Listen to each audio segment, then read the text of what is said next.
It's a very common problem when people are punching that they particularly get a sore middle knuckle. I'm going to show you why that happens and why it could be your bandages that are actually causing this problem. Firstly, it's very important. I've left my ring on, but remove all rings before you throw any punches. You should never have rings on when you're boxing. Then, when you're wrapping your hands, this is what causes the problem.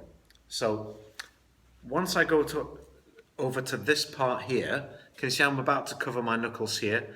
What I do here is keep your fingers apart. It's very important to keep your fingers apart. Usually the gap at the end there of one finger is sufficient.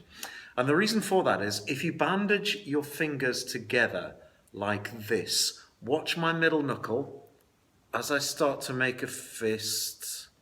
See it starting to squeeze up and it's become prominent here. You can see that clearly. Now, if you look from the side as well, you can see that that's come up.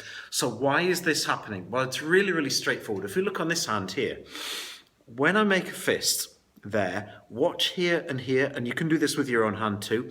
When I make a fist, at the very last second, a small amount of flesh squeezes out of the side there and there.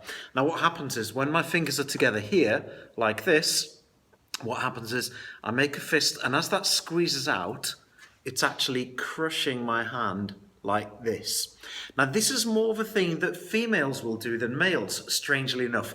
Males will generally bandage their hands with their fingers apart, but females generally will bandage their hands with their fingers together. So do watch that. If you've got people coming to you, whether they're male or female, and they're saying my middle knuckle is hurting, or my middle knuckle is sore, or it's red raw, then the chances are this is what they're doing wrong. It's a really good hint for you. So when you go over here like this, what you should do with the first time, keep your fingers apart like I said, make a fist, and just check that knuckle doesn't pop out before you do your next layers of bandage. So after the first one, check you can make a fist before you finish off your bandage. Go back and look at our other videos to check how you should finish off your bandage.